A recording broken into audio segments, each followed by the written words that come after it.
E um espetáculo ontem a vitória do Santos. 3-1 para o Peixe, 3-1 para o Santos Futebol Clube. Primeiro tempo magistral do Santos. Um primeiro tempo, o melhor jogo do Santos Futebol Clube no comando de Juan Pablo Vojvoda, com toda certeza. O Vojvoda aproveitou muito bem a semana que teve para trabalhar. Foi um Santos muito bem ajustado defensivamente, azeitado defensivamente. Dois laterais que marcaram muito, Igor Vinícius e o Gonzalo Escobar. Fico muito feliz pela volta por cima do Escobar, um jogador que foi massacrado depois da partida contra o Ceará. Na minha opinião, críticas exageradas e injustas ao Escobar, que é um jogador que tem as suas limitações, claramente tem, principalmente no apoio, questões técnicas, mas é um jogador que sempre honrou a camisa do Santos e sempre se entregou demais. E taticamente corresponde. Taticamente é um jogador muito útil, tanto é que continua sendo titular. Eu, antes do jogo, até entendia que o Souza deveria começar a partida como titular. E ainda mantenho a minha opinião que o Souza precisa ter mais minutos. Mas para elogiar o Souza, eu não preciso desqualificar o Escobar.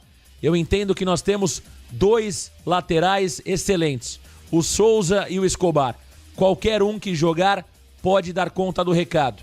Então, o torcedor do Santos muitas vezes pega pesado com alguns jogadores que não precisariam escutar ou pelo menos ouvir tantas baboseiras que se fala aí nas redes sociais.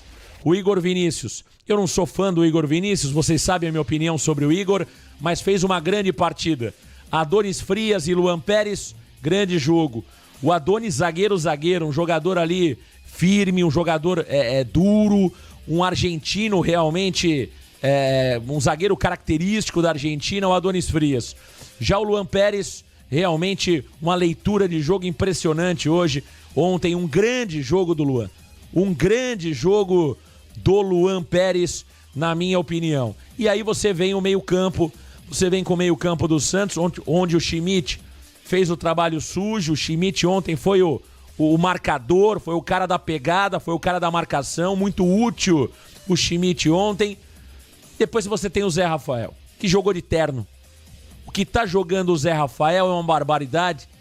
E ontem eu dizia, vindo para Santos, eu já tenho falado sobre isso no ar, ao vivo aqui para vocês, nos vídeos do canal. O Zé Rafael tá jogando muita bola. E ontem, vindo para Santos, eu conversava com o Thiago Jordão e dizia... O Zé Rafael hoje é o melhor jogador do Santos Futebol Clube. E ontem ele jogou muita bola. No meio-campo, chegando ali como elemento surpresa. Aliás, ele chegou tanto na área do Corinthians que ele deixou de ser uma surpresa e passou a ser, muitas vezes ali, um atacante do Santos Futebol Clube. Seja no cabeceio no primeiro pau, seja aparecendo ali no segundo pau para tentar finalizar, cavando um pênalti, como ele cavou o pênalti do JP Tchoca. 10 para o Zé Rafael. O Zé Rafael tem dado aula nesse meio-campo do Santos Futebol Clube. Ontem um Benjamin Roleiser, que começou mal, mas melhorou durante o primeiro tempo. Faz um gol que é importante. O Guilherme iria bater o pênalti. O Roleiser pede para bater e o Guilherme ali cede a bola. Não gostou muito o Guilherme de deixar a bola para o Roleiser, mas eu acho que é um gol importante que pode dar confiança ao Benjamin Roleiser, já que ele não tinha nenhum gol marcado oficialmente no Campeonato Brasileiro. Aquele gol contra o Fortaleza foi dado gol contra, portanto é o primeiro gol do Roleiser, o gol marcado ontem oficialmente no Campeonato Brasileiro. Ele agora tem 2 gols com a camisa do Santos, um na Copa do Brasil contra o CRB, outro justamente na partida de ontem contra o Corinthians. Roleiser tem melhorado, tem evoluído, mas está longe realmente de brilhar os olhos da torcida santista. Guilherme ontem com muita garra, com muita vontade, mas tecnicamente, na minha opinião, não foi bem. Eu acho que o Guilherme ontem fez um jogo de muita entrega, mas tecnicamente ficou abaixo. E o jogador Lautaro Dias, idem.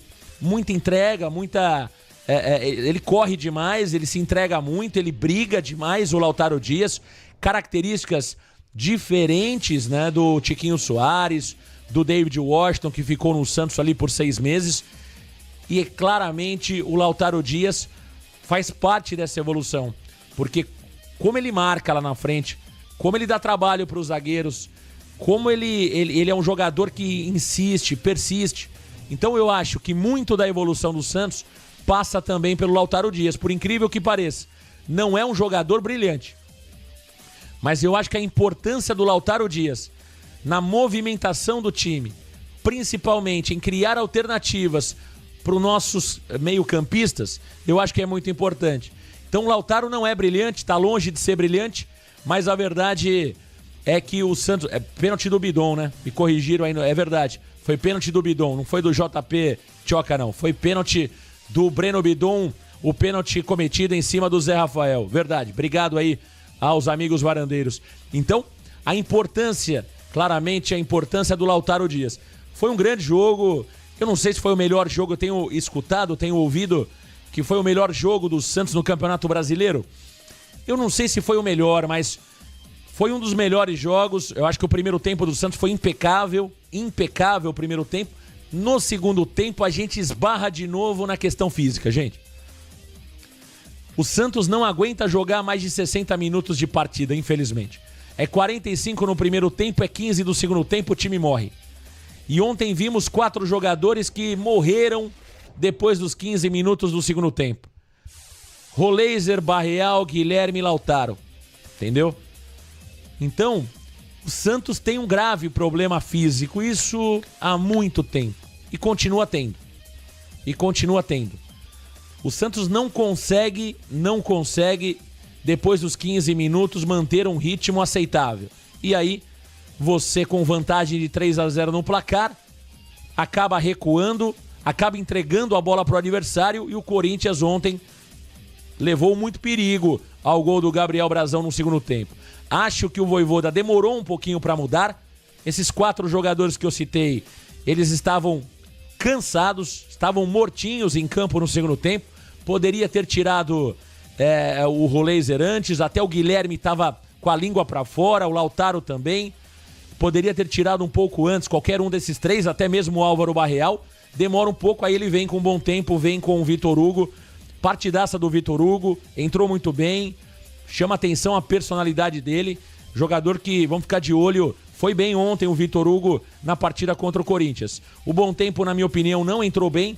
Eu acho que o Bom Tempo ontem não foi bem.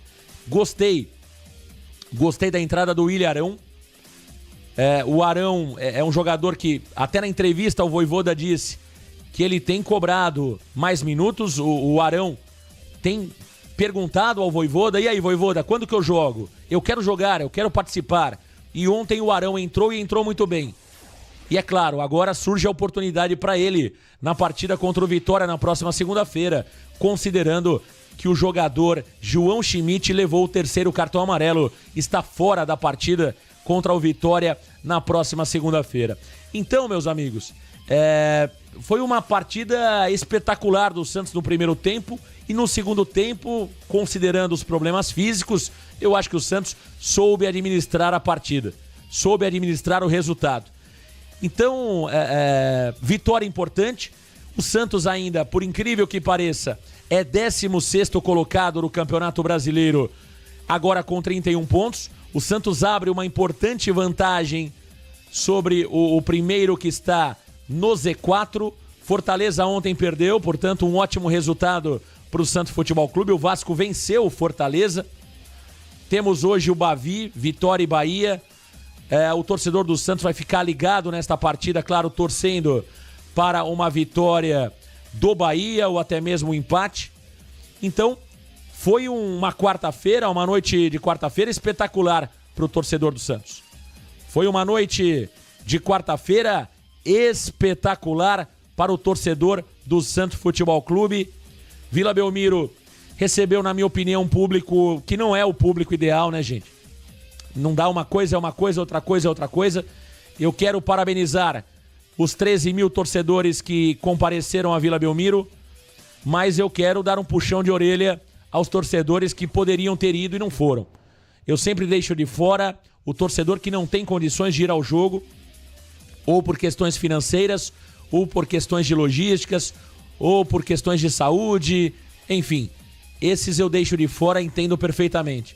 Agora, para mim continua sendo inaceitável, dentro de um universo de 8 milhões de torcedores, a sexta maior torcida do país, não conseguir colocar 15 mil torcedores num clássico. Eu não consigo aceitar, para mim é inadmissível.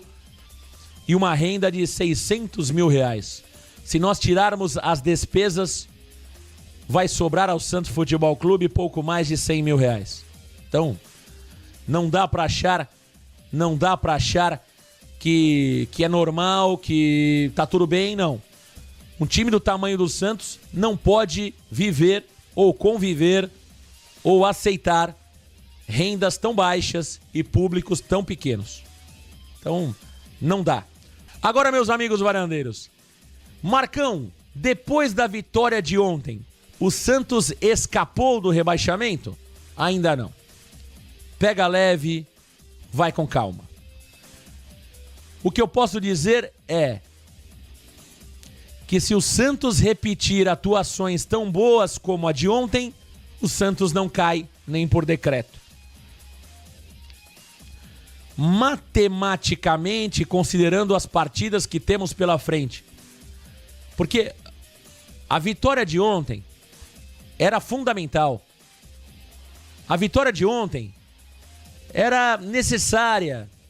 O Santos, se perde o jogo ontem, a crise bate na Vila Belmiro, a pressão aumenta, aí temos um confronto direto contra o Vitória na próxima segunda-feira, ou seja, o Santos precisava vencer o Corinthians ontem.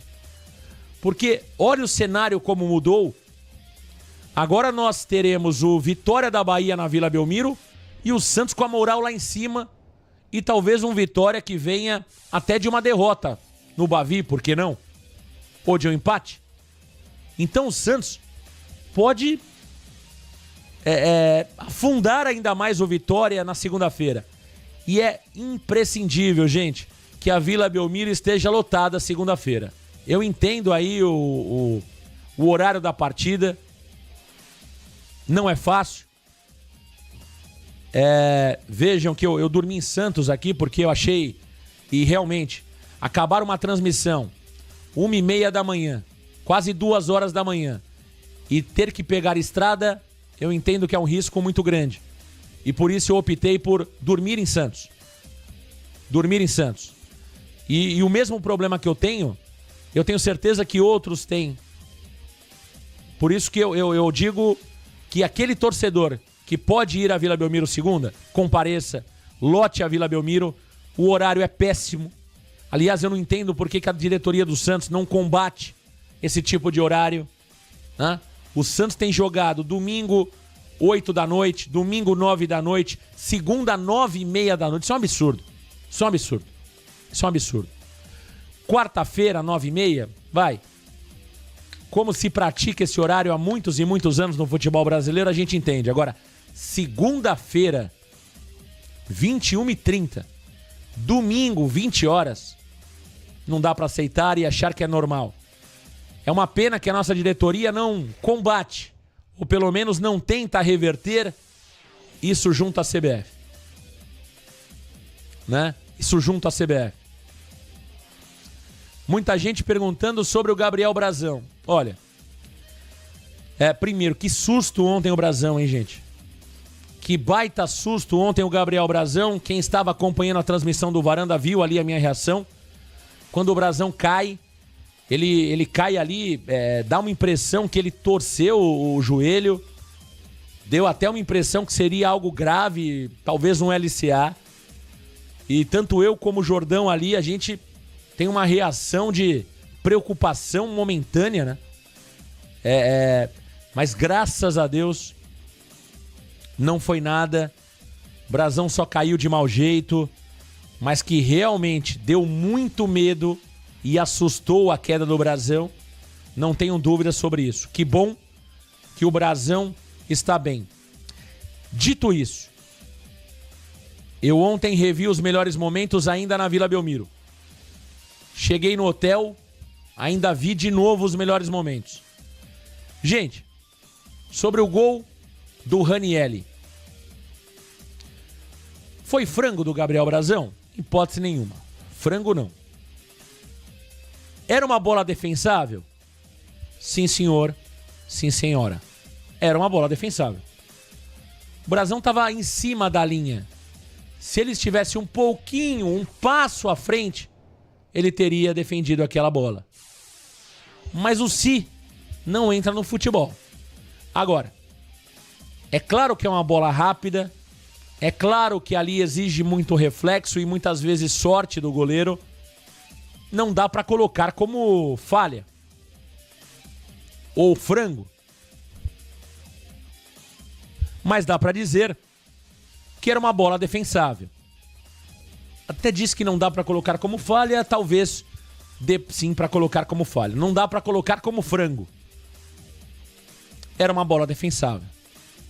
Era uma bola defensável, né? E aí, claro, isso passa muito pelo posicionamento do goleiro. Se o goleiro tá um passinho para frente, ele defende aquela bola. É claro que ali é reflexo, é questão de segundos. Não foi frango, mas para mim bola defensável. Agora, o Brazão tem muito crédito. Volto a dizer, é um baita de um goleiro. É um baita de um goleiro. E ontem teve esse lance, que aí é a opinião de cada um. É a opinião de cada um. Eu acho que falar que o goleiro poderia ter defendido essa bola não há problema algum. Ninguém está crucificando o Brazão ou pedindo que o Brazão vá para a reserva. Não é isso. Agora, dá para dizer, e a minha opinião é essa, que era uma bola defensável, sim senhor. Agora o Brazão é o Brazão, é um baita de um goleiro. É um baita de um goleiro.